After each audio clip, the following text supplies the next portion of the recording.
성경이 증거하는 부활 신앙은 두려움 가운데 살아가는 이 세상 사람들에게 약이 되죠. 항상 두려움을 이기는 가장 큰 약 중에 하나가 이 부활 신앙입니다. 오늘 본문에서 주님을 공격하러 온 사두개인들에게 우리 주님이 부활은 있다라고 말씀하세요. 주님이 오늘 본문에서 어떻게 이 사두개인들의 공격을 무력화시키고 또 부활이 확실히 있다고 증거하시는지 들어보시기 바랍니다.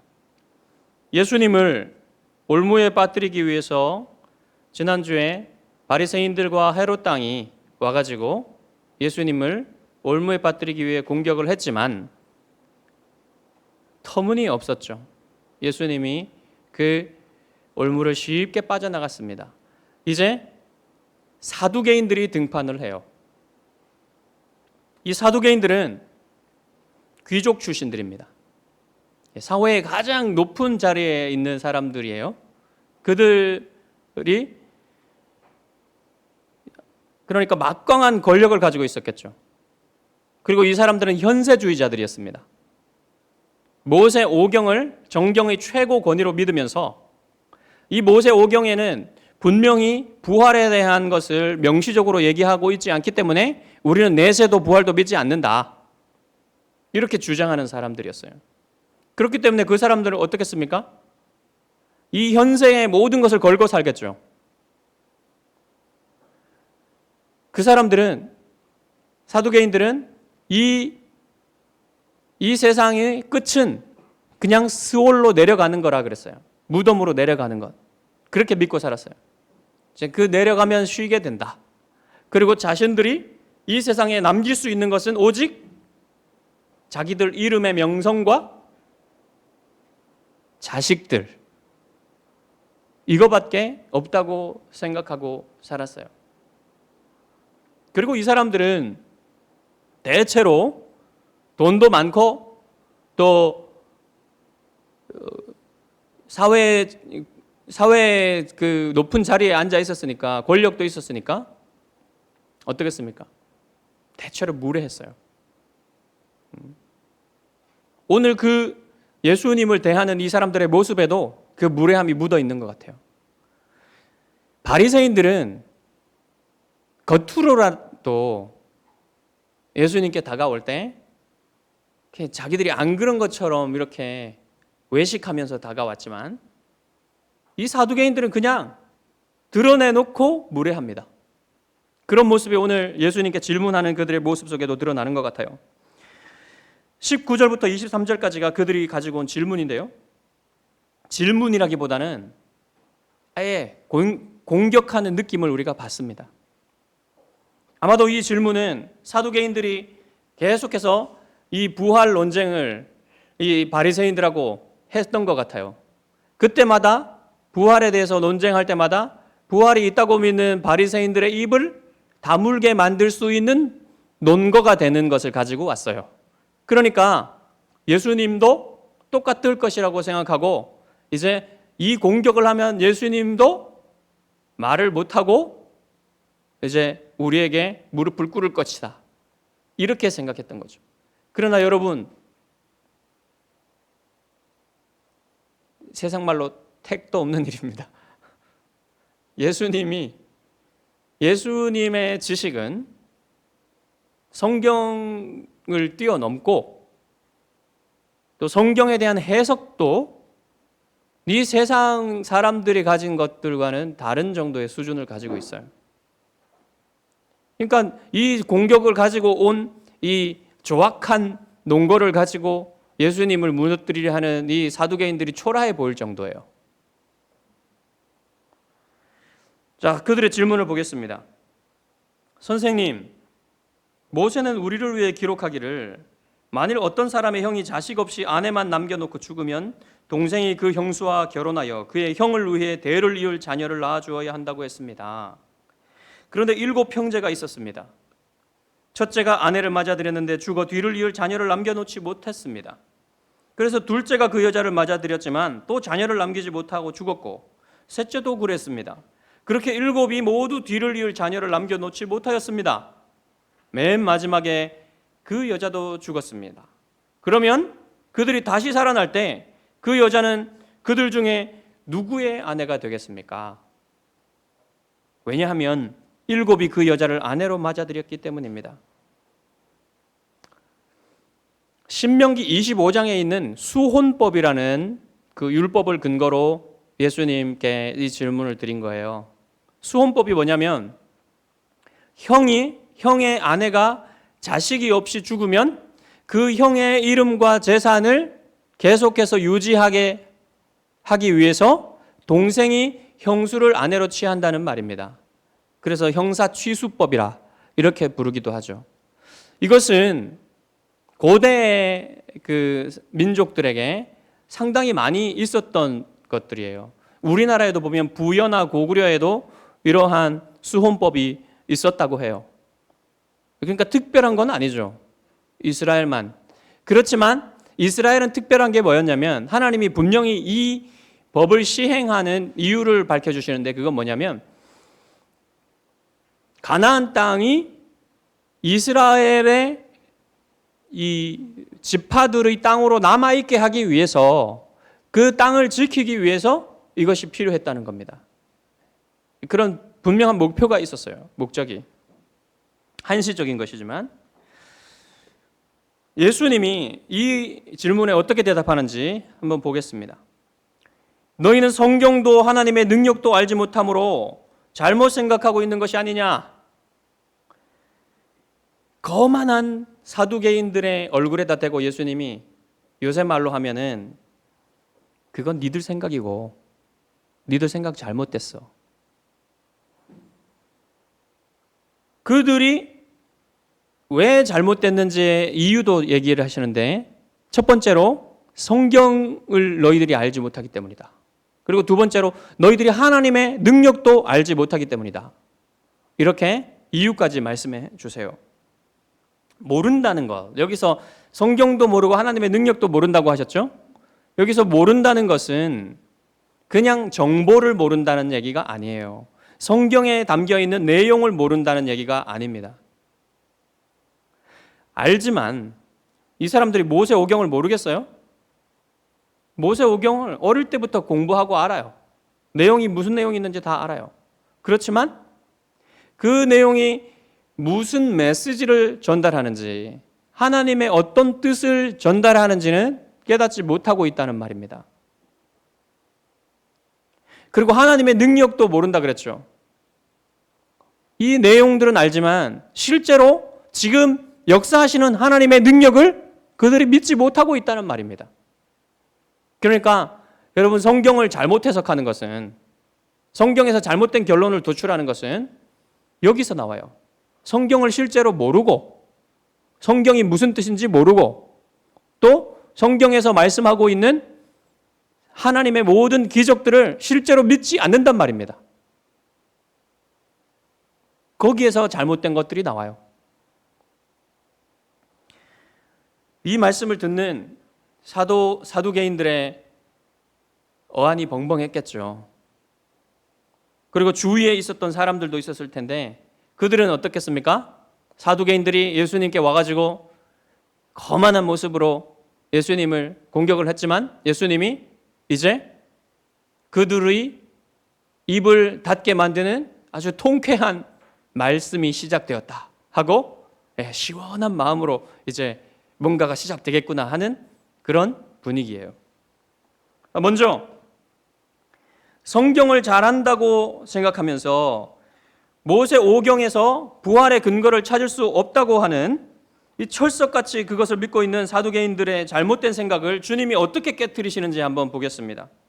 26절과 27절에 가보십시다. 죽은 사람들이 다시 살아나는 것에 대해서는 모세의 책에 있는 떨기나무에 관한 글에서 하나님께서 모세에게 어떻게 말씀하셨는지 읽어보지 못했느냐? 거기에서 나는 아브라함의 하나님, 이삭의 하나님, 야곱의 하나님이라고 말씀하셨다. 하나님은 죽은 사람들의 하나님이 아니라 살아있는 사람들의 하나님이시다. 너희는 크게 잘못 생각하고 있는 것이다.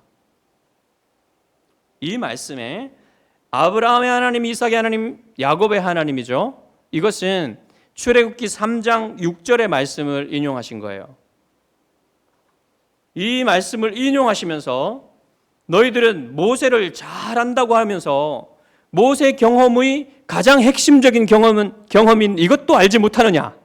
이게 무슨 뜻인지 모르느냐? 이렇게 말씀하고 계신 거예요. 하나님이 뭐라고 말씀하셨느냐? 나는 아브라함의 하나님, 이삭의 하나님, 야곱의 하나님이라고 말씀하시지 않았느냐?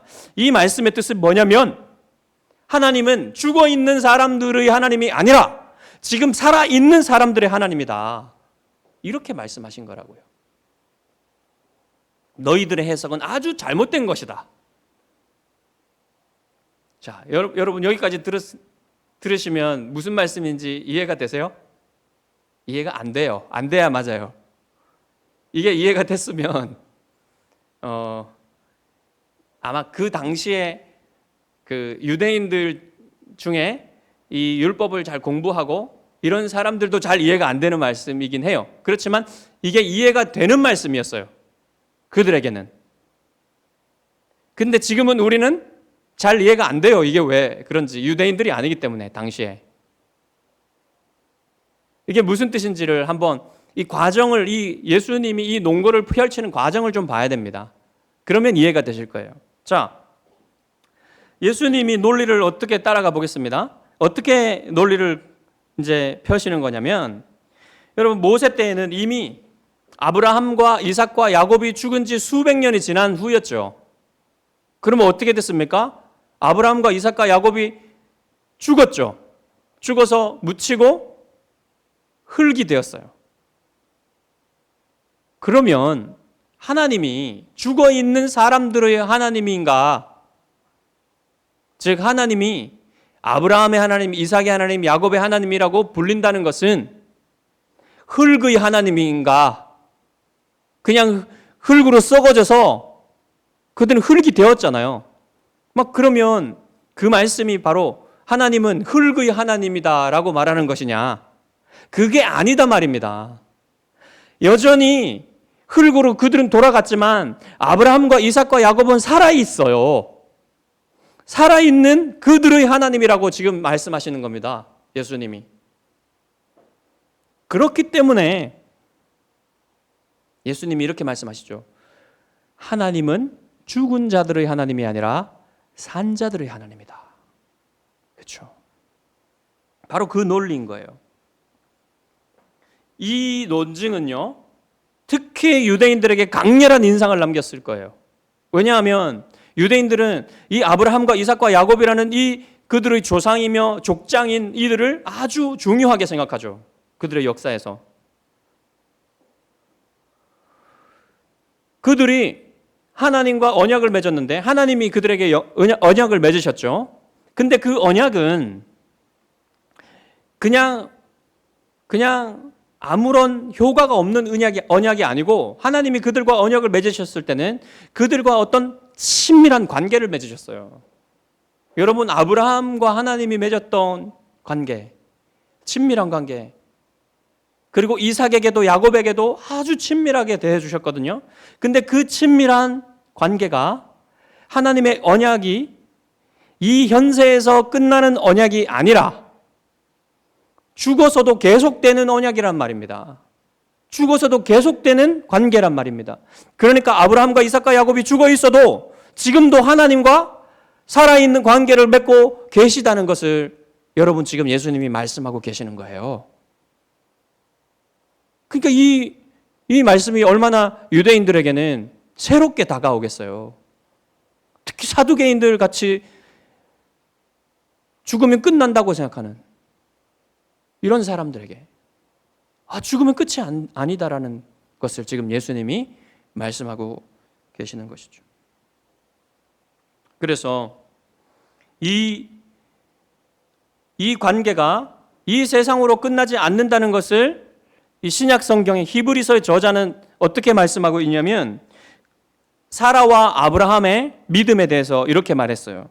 그들은 더 나은 고향, 곧 하늘에 있는 고향을 열망하고 있었습니다. 그래서 하나님께서는 그들의 하나님이라고 불리는 것을 부끄러워하지 않으시고 그들을 위해 한 도시를 준비하셨습니다. 이 말이 무슨 말입니까? 그들이 죽어서 끝난다면 현세로 끝나야 되겠죠. 그런데 아브라함과 사라는 죽은 이후의 고향을 바라보고 살았다는 거예요. 그리고 하나님은 그들을 위해서 한 도시를 준비하셨다는 겁니다. 그러니까 이 말은 무슨 말입니까? 이 말은 다 무슨 말이냐면 하나님은 죽은 자들의 하나님이 아니라 산 자들의 하나님이시다. 그래서 사두개인들이 기본적으로 믿고 있었던 것들이 잘못되었다는 것을 주님이 증명하신 겁니다. 내세도 심판도 천국도 아무것도 부활도 없다고 믿는 사두개인들의 생각이 잘못된 것이라는 사실을 예수님이 밝히신 것이죠. 아브라함과 이삭과 야곱이 살아있다면 그들은 지금 부활을 기다리고 있다. 이런 말입니다. 이로써 사두개인들이 성경을 알지 못한다는 사실이 증명되었죠. 사두개인들이 거만한 표정으로 예수님께 와서 질문했을 때의 그 표정은 이제 사라지고 없습니다. 이제 사두개인들이 왜 하나님의 능력도 알지 못하는지 보겠습니다. 예수님이 하나의 근거만 들으셨지만 사실 모세오경만 보더라도요. 우리가 부활을 유추해 볼 수 있는 많은 말씀들이 있어요. 모세오경 안에만 해도 여러분 하나님이 아무것도 없는 곳에서 생명을 창조하셨죠. 아담을 하나님이 어떤 뭔가 있는 곳에서 창조하셨습니까? 아니잖아요. 하나님이 생명을 창조하셨잖아요. 그리고 에녹을 보십시오. 에녹이 죽었습니까? 에녹은요, 하나님이 생명에서 생명으로 옮기셨어요. 죽음을 보지 않고. 그래서 하나님이 이 에녹을 나중에 살아있는 에녹을 다시 그의 부활한 육체와 결합시키는 것을 왜 못하시겠습니까? 그리고 아브라함은 어떻습니까? 아브라함은 하나님이 이삭을 바치라고 하실 때 이삭을 제단에 놓고 죽이려고 할 때 무엇을 믿었냐면 하나님이 이 이삭을 통해서 아브라함의 자손을 저 하늘의 별들을 셀 수 없을 만큼 많은 자손을 너희에게 주겠다고 하신 그 말씀을 믿었으므로 하나님이 반드시 이 이삭을 죽여도 다시 살리시리라는 것을 믿었어요. 그리고 이제 모세오경을 벗어나 보면요. 예언서로 가보면 엘리야 선지자가 어린아이를 살렸죠. 그리고 엘리사 선지자도 어린아이를 살렸습니다. 그럼 거기까지 가볼 필요도 없어요. 사실 여러분 바로 얼마 전에 사두개인들도 그 소식을 들었습니다. 예수님이 갈릴리에서 회당장 야이로의 딸을 살리셨고 더 얼마 전에는 예루살렘에서 가까운 베다니에 있는 죽은 나사로가 죽은 지 나흘이 되었는데 무덤에서 살아나서 걸어 나왔다는 사실을 들었지 않습니까? 그리고 며칠이 지나면 이제 닷새만 지나면 예수님이 부활하세요. 사두개인들, 대제사장들 이들은 예수님이 실제로 부활하신 그 증거들이 나왔는데도 예수님을 믿지 않았습니다. 여러분은 어떻습니까? 여러분 예수님 부활하신 것을 믿고 또 여러분이 부활하실 것을 믿으십니까? 정말 부활할 것을 믿는다면 우리가 이 땅에서만 살 것처럼 살 수는 없어요. 정말 어떤 분들을 보면, 어떤 그리스도인들을 보면 마치 이 땅에서만 살 것 같이 살아요. 이 땅에 속한 것들만 생각하고 이 땅에 속한 것들만 중요하게 여기며 살아갑니다. 여러분, 그게 어떻게 그리스도인일 수 있겠습니까? 부활을 믿는 사람일 수 있겠습니까? 내세를 믿는 사람일 수 있겠습니까? 여러분, 사람의 마음은요, 실제로 믿고 실제로 사랑하는 것에 가 있어요. 그렇기 때문에 실제로 믿는 것이 이 현세의 삶뿐이라면 이 현세의 삶의 모든 것을 투자하기 마련이에요. 그게 무서운 겁니다. 정말로 믿고 내세를 믿고 천국을 믿고 부활을 믿는다면 그곳에 마음이 가 있게 돼 있는 거예요.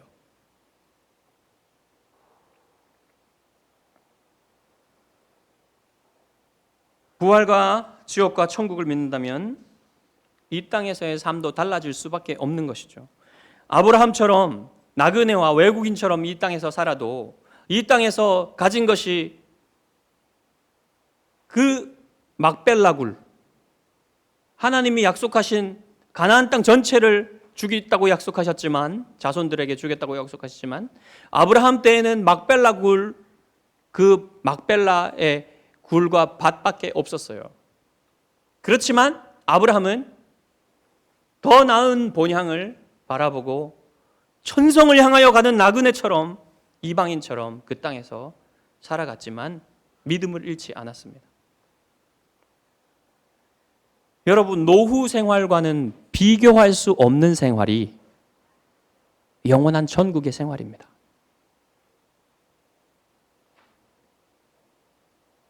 극단적으로 말해서 여러분, 노후 생활이 편치 않아도 우리에게 천국이 확실하다면, 영원한 천국 생활이 확실하다면 그게 어떻습니까?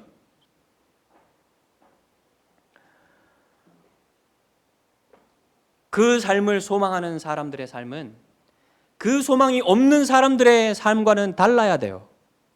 분명히 달라야 돼요. 부활과 천국을 기다리는 사람은 근본적으로 불안하지 않습니다. 근본적으로 불안하지 않아요. 죽음과 그 이후의 문제가 해결되었기 때문에. 그래서 이 해결을 받은 사람들, 천국을 소망하는 사람들의 가장 큰 문제 중에 하나는 뭐냐면 사랑하는 사람들이 구원받지 못한 것입니다. 마지막으로 부활 이후에 우리가 어떤 삶을 살게 될지가 궁금합니다. 25절에서 보면 주님이 어떻게 살지를 살짝 보여주셔요. 사람들이 죽은 사람들 가운데서 다시 살아날 때에는 장가도 들지 않고 시집도 가지 않으며 하늘에 있는 천사들과 같이 되기 때문이다. 예수님이 사두개인들에게 결혼 관계에 대해서 물었기 때문에 그것에 대해서 대답해 주신 것이죠. 그렇지만 이 대답 안에는 우리가 천국에서 어떤 상태로 살게 될 것인지에 대한 힌트가 나와 있어요. 우선 천국에서는 하늘의 천사들이 결혼하지 않는 것처럼 더 이상 결혼 관계가 존재하지 않습니다. 남녀의 구분도 없어질 것입니다. 왜냐하면 결혼도 출산도 없기 때문에 성이 구분이 필요 없는 거예요.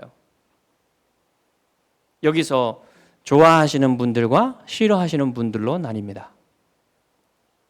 어떤 분들은 그런 천국이면 저는 가고 싶지 않습니다.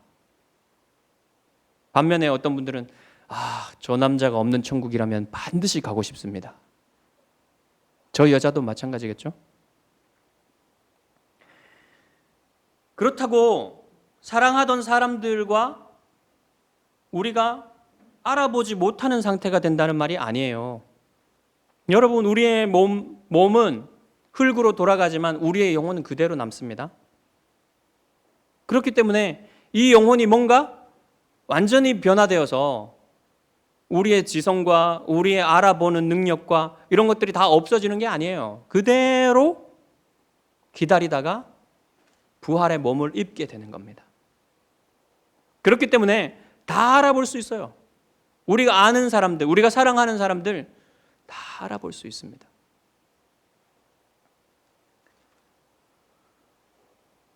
우리 몸의 특징과 우리의 인격의 특징도 그대로 남게 될 거예요. 근데 여러분, 몸 중에 약한 거 있잖아요. 내가 좀 이 부분은 바뀔 수 있으면 바뀌면 좋겠다 하는 것도 있잖아요. 그런 것들도 계속 남을까요? 저는 그렇지는 않을 거라고 봅니다. 이럴 거라고 생각해요, 저는. 여러분, 몸의 특징들, 여러분인 특징들 있잖아요. 그것은 여러분을 알아볼 수 있도록 남을 겁니다. 여러분의 특징들은. 그렇지만 여러분의 몸에서 몸이 될 수 있는 가장 최선을 가지게 될 거예요. 하나님이 그렇게 변화시켜 주실 거라고 믿어요, 저는. 그리고 그 몸은 아주 아름다울 것입니다. 강하고 아름다울 것입니다. 그러니까 누가 보기에도 가장 아름다운 모습으로 여러분 변하게 될 거예요. 장애가 있으신 분들도 가장 그 장애를 그대로 가지고 천국에 가는 게 아니라 모든 것이 회복된 육체의 상태로, 몸의 상태로 회복될 것입니다. 그리고 여러분의 인격은 어떻겠습니까? 인격의 나쁜 부분들이 다 있죠, 우리가. 그것들을 가지고 가는 게 아니라 우리의 인격 속에 있었던 죄 때문에 오염되었던 것들, 이것들은 다 제거됩니다. 그리고 우리 인격의 가장 좋은 부분들, 선한 부분들은 남게 될 거예요. 그래서 그것이 우리의 부활한 몸과 합쳐지게 될 겁니다. 그래서 온전한 사람이 될 거예요.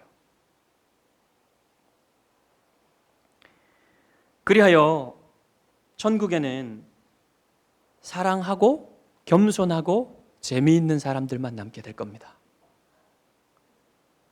모든 사람들의 관계는 서로 달라질 거예요. 다 서로 다른 관계를 맺게 될 거예요. 근데 그 모든 관계는 다 기쁨을 주는 관계가 될 겁니다. 모든 관계가 다 전혀 고통이나 슬픔을 주는 관계가 아니에요. 그리고 더 이상 부부 관계도 필요 없어요. 왜 그러냐면 이 땅에서는 부부 관계가 필요했지만 천국에서는 부부 관계가 필요하지 않습니다. 천국의 부부 관계는 예수님과 우리와의 관계예요. 교회는 예수님의 신부고 예수님이 우리의 신랑 되시기 때문에 부부 관계는 더 이상 필요 없습니다. 부부 관계보다 더 친밀한 사랑을 서로가 나누게 될 겁니다. 모든 성도들과. 그 성도들과의 관계들이 다 똑같은 것은 아니지만 서로 다른 관계들을 맺게 될 것이지만 다른 좋은 관계들을, 아주 친밀한 사랑의 관계들을 맺게 될 거예요. 그것은 부부관계나 남녀의 사랑을 뛰어넘는 관계가 될 겁니다.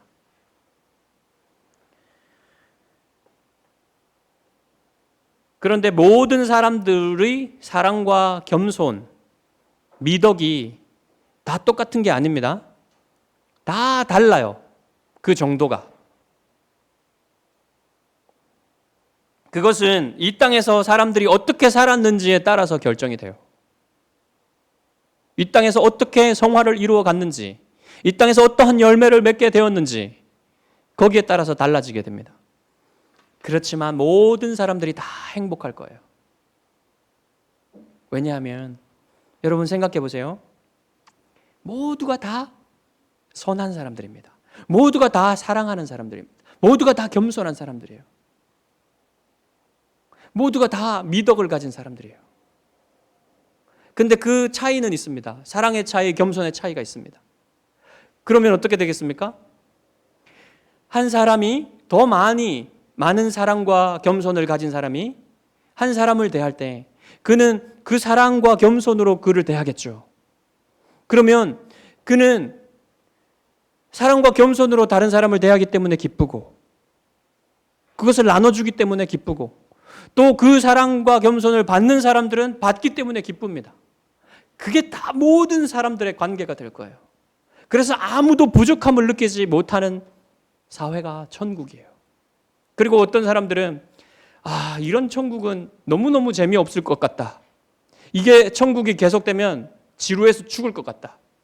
이렇게 생각할 필요가 전혀 없습니다. 왜냐하면 천국은 여러분들이 상상할 수 있는 가장 재미있고 즐거운 것보다 더 즐거운 곳일 거예요. 왜냐하면 천국은 모든 자연이 완벽하게 회복되어지고 여러분이 보고 있는 모든 자연이 완전히 회복되어서 가장 좋은 것을 회복하고요. 안전하게 뛰어놀 수 있고 안전하게 살아갈 수 있는 환경이 완전히 회복될 거예요. 그곳에서 영원히 살아가는데 가장 좋은 건 뭐냐면